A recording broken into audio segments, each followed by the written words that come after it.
Ladies and gentlemen, welcome back to another YouTube video. We are going to continue our Mount Rushmore of the Sword and Shield era with the next set on the list, and it is Darkness Ablaze. Now, Darkness Ablaze, it came out literally in a very weird time for Pokemon TCG. It came out literally in August of 2020.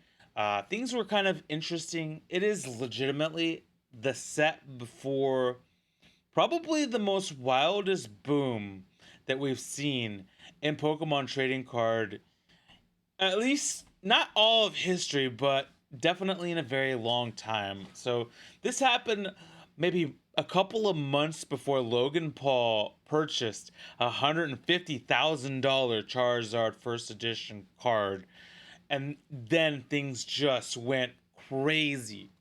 Now, there were already YouTube channels, prices were already kind of getting a little bit on the rise, but nothing significant. I think that's pretty much where things just completely blew over. So, Darkness Ablaze happened right before then. We're going to go ahead and talk about the set that some people don't really like that much. So we'll see. Before we get into the set itself, let's take a look at some statistics. Similar to the last two sets that we have looked at, Darkness Ablaze does have a 1 in 108, and this is kind of a rough number, honestly. This is kind of 1 in 108 for a secret rare, so that's a gold card. 1 in 84 for Rainbow, which is the worst pull rate for rainbows in all of the Sword and Shield era. 1 in 27 still for a full art ultra rare. 1 in 8 for a V, which is at least better than the Sword and Shield base. And there were no rare shinies or prisms or amazing rares or anything like that. So definitely kind of a hard pull set for sure. Hard pull set. Definitely not. And here's the weird. And so we'll just go right into it. We're looking at tcgplayer.com, by the way, and also you know what. Before we get into the numbers, thank you so much to PokeDisplays.de for these statistics. There aren't many statistics out there for Darkness Ablaze, Sword and Shield, and Rebel Clash, so definitely much appreciated. Pull rates weren't really a thing that people were investigating because people weren't pulling things in these first three sets that came out. It wasn't until that big boom happened where Champion's Path. Now that was the set where everybody was just, there were Charizards and everything, but that's another, like, we'll talk about the four, special sets later on.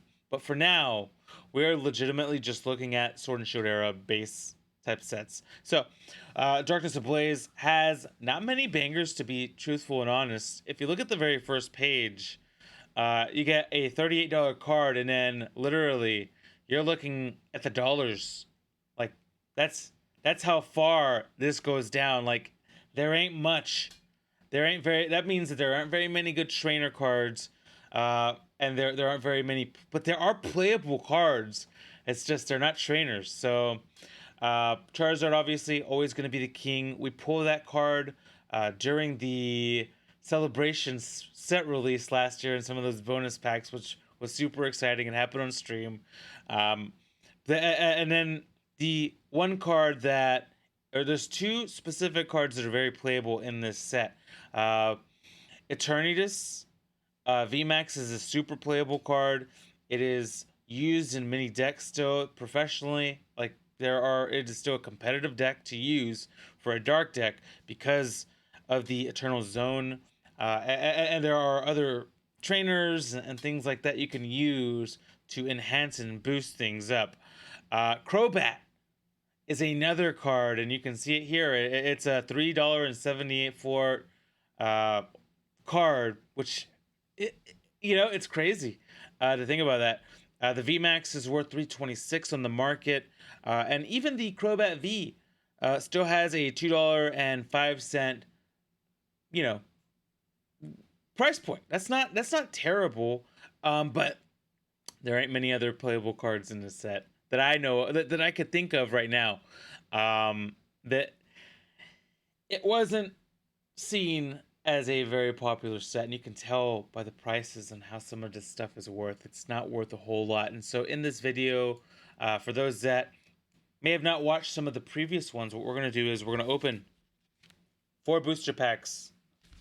We got that Eternatus in the very front here. And then what we'll do after that, we'll use those code cards that we got from the online game. And we'll kind of see what pulls we can get there. Like I said, this set, it stinks because I kind of like some of the artwork. I mean, I have a couple of my favorite pulls here. On the left are cards that I've actually physically pulled. We got them Crobats. Beautiful, beautiful cards. I actually really love the design of some of these forts in this set, and also the design on some of these V cards. Probably some of the best design cards. And then obviously classic, you got the Charizard VMAX, just gigantic Charizard just destroying things. And since this is the very first set that has this, I mean, if you think about it, Zardy VMAX shiny, same exact design, came out later in another set in Shining Fates. The Rainbow came out, I believe, in Champion's Path for VMAX.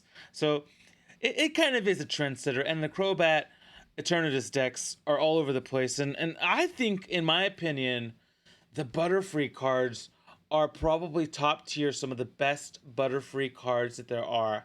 I absolutely love these Butterfree cards. And this Houndoom V, like, how could you go wrong with some of these cards? I don't understand why it is not as popular as some of these other sets, but you know what? I know there's not as many playable cards in here, but there's still some really beautiful cards. So let's take a look. And what do you guys think? I mean, do you guys agree that Darkness Dab, like, we ain't doing the dab with Darkness Ablaze, I guess. We'll take a look and see what we got. We got a Cinescorch on the front pack there, and I know there's a Rainbow Cinescorch in this set that I believe is worth like $5 or $6. So we'll see if we can we'll see what we can pull out. We'll see what we can pull out. All right, let's go electric. Come on, baby. All right, we got dark, which kind of makes sense. This is a dark set. We got a rare fossil, a Furret, a Flaffy, a Taurus, a Rookidee, a Galarian Mr. Mime, an Electric. I kind of like that Electric. It's a good art. A Dino, a Reverse Holo Flaffy in that same little model. That's a cute one. And look at that, a Sizer V. One of the, on its first page of hits, that's a 1 in, what was that, 1 in 8 hit? All right, let's keep going. Let's see what else we can get. That's not a bad hit there. That is not a bad hit. That might be the best hit that we can get here for this set. Not very valuable of a set. Not very valuable. Not a whole lot of valuable uncommons and commons like we saw in Rebel Clash. Rebel Clash definitely has a lot of great trainer cards. Let's go electric here again. Boom. There we go. Finally. We got a Rose here. We got a Vanillish. We got a Poltegeist. A Panpour. I like this artwork for the Panpour. A Teddiursa. A Rookidee. A Torchic. A Trapinch. A Big Parasol. And look at that. A Salamence VMAX Ultra Rare. We kind of hitting the hits here. We're going 2 for 2 on a set that doesn't have doesn't have the best pull rate. Are we gonna pull a gold card? Like, we got 2 more packs left here, but I'm actually kind of impressed. I'm kind of impressed. I got these at GameStop, so check out your local GameStops, ladies and gentlemen. If you're looking for some dabs, you know, they may still have some for you in stock. All right, here we go. Let's go fire. All right, we got a Metal Energy. We got a Staravia. It's a pretty nice card there. A Pupitar. A Zwelios. A Passimian. A Bunnelby. I like this Bunnelby artwork. I like this design a lot. The Vanillite, that's a cute Vanillite. This is a very nice looking card. And you know, we're definitely this Gothina waiting in at a park or something like that. That's cute. A Nickit. A Lugia, look at that. A Reverse Holo. And a Artivish Rare. I gotta tell you that Lugia is it's kind of calling my name. All right, we got one more pack here. See if we can get some last pack magic here. See if we can get some last pack little magic. Now, I think Darkness Ablaze the booster boxes are worth the money, but I don't know if it's worth opening a whole booster box. We did have an ETB that we were gonna potentially open up if we couldn't find packs, but GameStop kind of came in clutch there. Let's go fire. We got a grass. We got a Simisage, so we had that Simisage earlier, and we got a Simisage. It's a pretty cool card. We got another Vanilla-ish, a Clang, and this is a 189 card set, which is kind of insane to think about how there aren't very many bangers in this set. This Carablast is super cute. The Meltan, I love this artwork though. This Marini has really, look at that Core Solo over there in the background. That's art right there. That is nice. We got an Aeron and a Ampharos. All right, so that kind of concludes the pack pulling. We got a VMAX and a V. I think the Sizor might be kind of a playable card, I believe. I mean, let's look at the value on these real quick before we continue on here.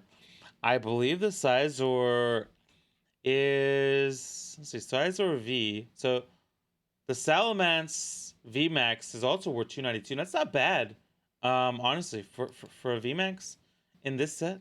It's definitely on a page 1 of cards of value. And the Sizor V is worth 122. So, you know, not a lot, but I have no complaints on that. I really have no complaints on that. It's crazy to think that these sets don't have very many. I personally don't think this set will be on our Mount Rushmore. Just based on popularity, and popularity is definitely going to be one of the qualifying factors for sure. It's not a very popular set. Unfortunately, I think minus the fact that it has Charizard in it, and it has a Charizard V and a V Max, the very first Charizard V Max. Other than that, there ain't really a whole lot in this set that it has to offer. So I think that is why, we can't put it up there. I don't think we can. I mean, I'll ask you guys, what do you guys think about dab? Do you like dabbing? And do you like dabbing to Darkness Ablaze? That is my question. And does anybody have a Eternatus or a Crobat or a both, using them both in your decks? Because I know that's it was a popular combination, and I think it still is. Not widely used, because right now, people are using a lot of Arceus. I think Mew from Fusion Strike is a pretty popular one as well, and there's a couple of them. But it's a pretty nice deck. I can't fault or complain about it. All right, so now we have our codes all loaded up here. We're gonna go ahead and claim these guys. Wait a minute, we had one invalid code. Hold on. Your boy did something wrong here. Your boy did something wrong. Hold on. Hold up. Let's see what we did. Clearly, I mistyped something here, so we'll retype it all over again, and hopefully we can get it back. And if we can't, what we'll do is like buy one or whatever. I think you get like codes or points or something like that. All right, there we go. Boom, done. And then I think we got to go to our collection. I always click the wrong button. I always click the wrong button. It tells you to take it. It's like, you want to go to your collection? And your boy's like, let's just click this. All right, here we go. We go to packs. We might have to, here we go. Let's go ahead and dab with dab here. Here we go. Let's do this. Let's open up a pack. Feels really nice to do it digitally. Just scroll right through. Kind of does all the work for me, right?